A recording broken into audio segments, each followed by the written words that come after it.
Sally. Basta ka na. Ay, ako na maglalagay ng food sa'yo, ha? Nakakaya naman sa'yo. Grabe. Tagal natin hindi nagkita, no? Oo nga. Tsaka ang tagal ko na rin kasi nag-Dubai. Alam mo yun, nag-OFW ako doon and all. Ito naman. Parang di ka naman kasi sanay na naalagaan kita nung tayo pa nung college. Ito talaga. Bago mo ko ipagpalit. Sally, nakakaya. Mamaya ano isipin nila? Wala na naman tayo noon nung naging kami ni Maricel eh. Alam mo, wapak pa rin ngayon, ha? Gwapo pa rin talaga si Ben. Dahil inaalagaan ko siya bilang misis at nanay ng anak namin. Nice to see you again, Maricela. Uy, pero in fairness, nagkakatiis ka na, ha? Parang kailan lang kasi nung college days natin, best friends tayo. Tapos na magkaribal sa grades and magkaribal sa lalaki. Di ba? Sally, 20 years ago na yon, matatanda na tayo. Eh, mga anak nga natin, magkaklase sa iisang high school. At magkaibigan pa sila, di ba? Oo nga. Well, I hope na sana hindi siya magaya sa atin and hindi siya magmana sa'yo, di ba?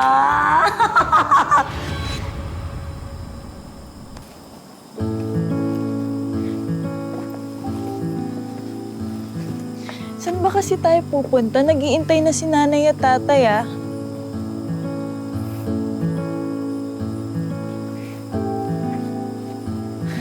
Ano to? Bella, matagal na kitang gusto. Sana bigyan mo ako ng chance. Ayan. Halika kayo, dali. Huling-huli sa akto. Di ba? Sinasabi ko sa inyo, traitor yung kaibigan nyo. Colleen, Bella? Paano mo nagawa sa akin to? sandali lang Traitor ka talaga! Ate, sabi mo ayaw mo kay King, di ba? Tapos naglalantian kayo dito? Ate, tama na, wag na tayo manggulo dito. Hindi, nangako siya sa akin na lalayo niyo si King dahil ex ko si King, di ba? Colleen, magpapaliwanag ako. Pinagsisisihan ko talaga naging kaibigan kita. Malandi ka! Ate, tama na nga sabi. Magkaibigan tayo ni na Bella. Wag mong gawin to just because of King. Bakit kakampihan mo pa si Bella? Eh, kapatid kita. Colleen, ano ba? Nababaliw ka na ba? Tigilan mo na nga si Bella.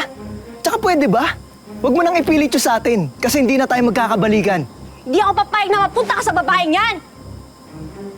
Sige. Para wala ng gulo. King. Tama si Colleen. Hindi kita gusto. Yun yung totoo. Masaya ka na? Ha? Alam mo, ang selfish mo. How dare you call me that?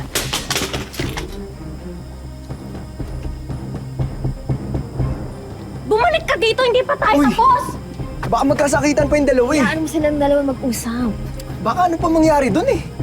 Kilala ko si ate. Walang mangyari masama sa kanilang dalawa. Tara na, magpalamig ka na muna. Bella, ano ba? Mag-usap tayo, hindi pa tayo tapos. Tigilan mo na, Colleen. Pwede ba? Alam mo, napaka-immature mo. Kaibigan tayo, di ba? Wala naman talaga sa'yo yun? Alam mo namang masasaktan ako pagdating kay King, di ba? Tapos ano, makikipag-date ka pa? Anong makipag-date? Wala nga akong alam eh. Sabi niya lang sa akin, may sasabihin siya. Akala ko about school yun, pero nakita mo, di ba? Sinagot ko ba? Sa totoo lang, sobrang gusto ko si King. Pero alam kong hindi pwede. Kasi Colleen, mas importante sa akin yung pagiging magkaibigan natin eh. Kaya pwede ba tama na? Uuwi na lang ako, umuwi ka na rin. Bella, sorry. Bella, please, mag-usap tayo, please.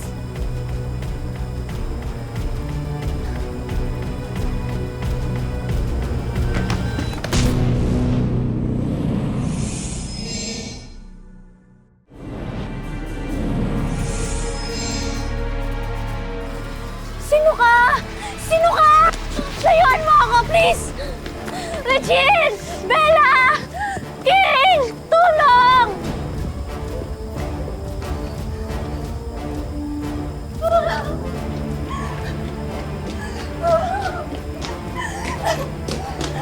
Sino ka ba?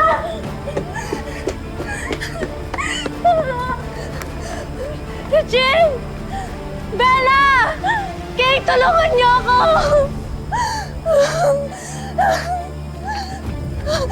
Ano ginawa ko sa iyo?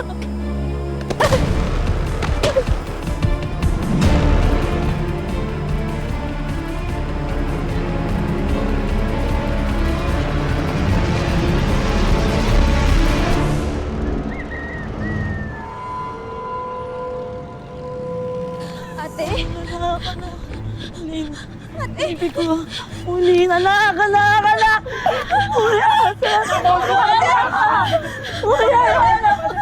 Ma'am, sige na ka, ma'am. Bukas po tayo, mapawal po tayo dito. Ano ba nangyari? Mas alam dapat to ni Naking at Bella eh. Kasama niyo si Colleen kagabi, di ba? Ang maangan ka pa? Ano? Ay, huli kasama na anak ko? Anong ginawa niyo, ha? Sinundan lang po ako ni Colleen eh, pero iniwan ko na po siya doon. Wala po ako. Hindi mo pagkatapos mong patayan, ha? Mansaling, huwag niyo naman po pagbintangan si Bella, hindi niya magagawa yun.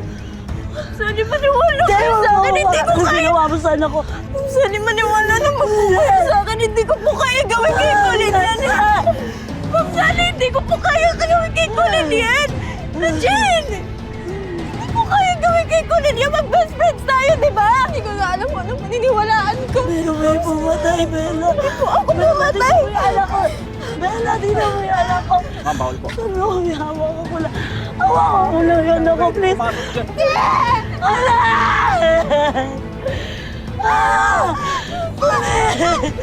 Ah! Anak ko! Yung anak ko! Yung anak ko, kuya! Kuya, hawakan ko lang! Parang sa anak ko! Hindi po pwede tayo. Ayos ka! Hindi po pwede. Ah! Anak! Ah! Nangyari sa atin mo! Ano nangyari?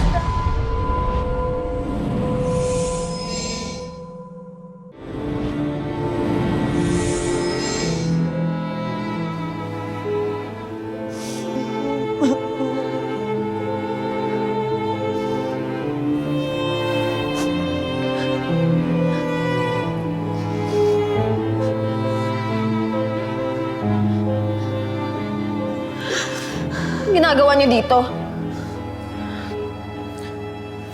Sally, makikiramay lang sana kami. Makikiramay?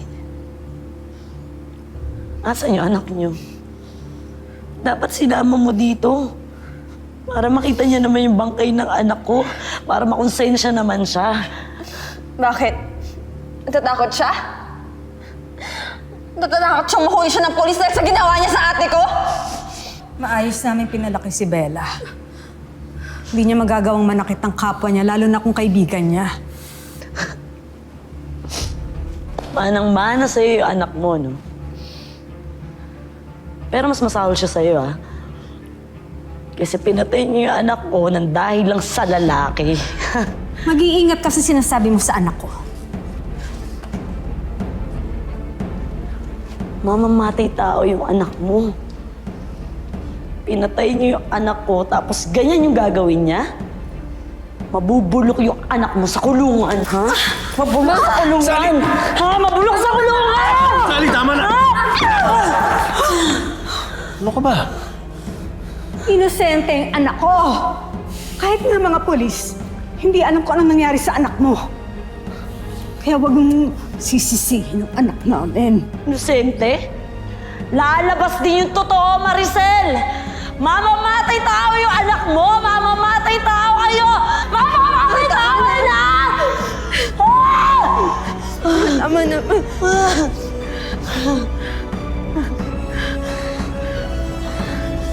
Sabi nga, masama ang maging judgmental at ang nagbibintang ng walang ebidensya pwedeng makasira ng buhay ng iba. Ma'am, base sa initial investigasyon, Hinampas ng matigas na bagay ang biktima hanggang sa mamatay siya. Pero wala pa rin po kaming matibay na ebidensya kung sino talaga ang gumawa nito. And also nawawala din po ang cellphone ng biktima. Kaya posibleng ang kasong ito ay robbery with homicide. Eh, bakit hindi niyo pa nga pulihin si Bella? Siya nga po yung pumatay. Siya po yung pumatay. Ma'am, hindi po tayo pwedeng basta nagbibintang na lang. Lalo pat wala po tayong matibay na ebidensya at mga witnesses. Pero huwag po kayo maglala, ma'am. Ay, nako! Dami mo sinasabi! Mag-update po kami sa Update, inyo. update! Kapag may development Hindi! sa ito. Tigilan niyo ako mga inutil! Update, update! Patay yung anak ko? Update?